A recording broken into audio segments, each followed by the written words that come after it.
Chad Gibson was raised in West London before relocating to Cornwall, where his father lived when he was 17. Growing up, his mother would describe him as a proper mummy's boy. Chad loved surfing, going to the beach, and enjoyed nature walks. He would often walk for hours. His mother Sharon described him as very loving and very popular with a lot of people. Chad's friends described him as a true gentleman with a heart of gold. Family was important to Chad, and he remained close to his mother. In fact, when he relocated to Cornwall, she later followed her son and settled in St Austell near Newquay. By his mid-20s, Chad had welcomed a baby girl into the world who he adored. The relationship with the child's mother unfortunately did not last, but the pair maintained a good friendship, and Chad was a hands-on father, often taking her swimming or shopping, spending as much time as he could with his young daughter. At the time of his disappearance, it appeared Chad was happy. He was in the process of getting a new flat in Newquay, one which was nearer to his daughter's school, and he was excited about that. Come December 2015, as Chad was currently waiting to finalise everything on his own place, he was currently staying with his mother Sharon. On December the 19th, the last Saturday before Christmas, the 32-year-old brushed his teeth, got changed, and told his mum he was going out and he will see her later. Chad had plans to head into town. He seemed to be in a good mood and looking forward to the day. The night before, he told his mother that he had met a woman the night before that and he really liked her. At this point, Chad was single. Little did she know, when Chad left the house at 11 a.m. that morning, it would be the last time she would see her son. It is assumed Chad spent the day around St Austell town centre, but he was last seen on CCTV footage leaving the Central Inn on Fore Street in Newquay. He had been at the pub with a friend, but left at around 6 p.m. after reportedly having a confrontation with a group of men. Chad had been speaking to a friend about the woman he had met, when he was overheard by a man claiming to be the woman's on-off boyfriend.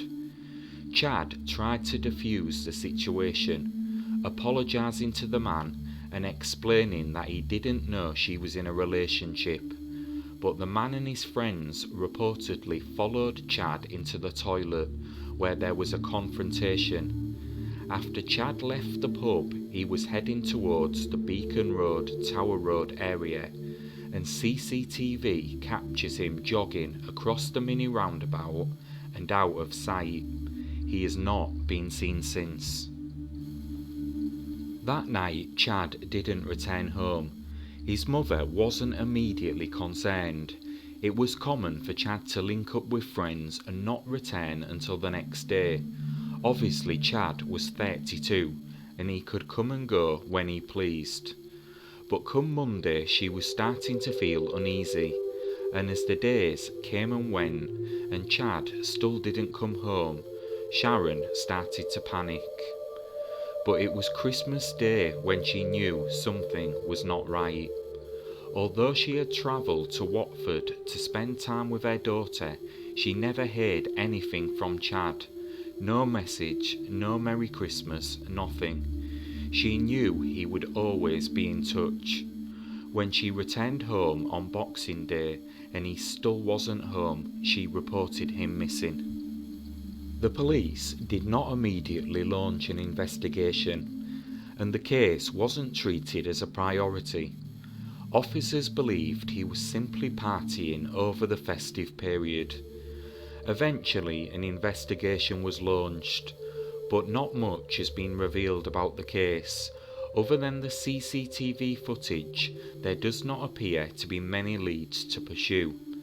The following days and weeks, and then months, felt like a nightmare for his family. But in 2016, a break in the case did come, not the one his family wanted to hear. In August of 2016, human remains were found on farmland near Newquay, and police identified the remains as belonging to the missing 32-year-old. His mother was heartbroken, but began making arrangements for his funeral. However, detectives came back to her weeks later to tell her the remains are not her son after all. Detectives say DNA results have concluded the body parts do not belong to him. The family were now back at square one, and that would be where the case would stay. Detectives based at St Austell Police Station say Chad's disappearance remains a mystery, despite extensive inquiries to locate him. What happened that night remains a mystery. Sharon acknowledges that her son could have possibly have been murdered, but said she needs to know one way or the other. How can you disappear off the face of the earth, presumably on your way home? She hopes as the time passes, loyalties change. Somebody might have wanted to say something but was frightened, but it's been years now. I've always believed the truth will come out one day. I'm hoping somebody with a bit of a conscience will make that phone call. I don't want to die and not know where my child is. Unfortunately, she would never know what happened. She sadly passed away in 2021, and as of 2024, Chad Gibson remains missing and his case unsolved.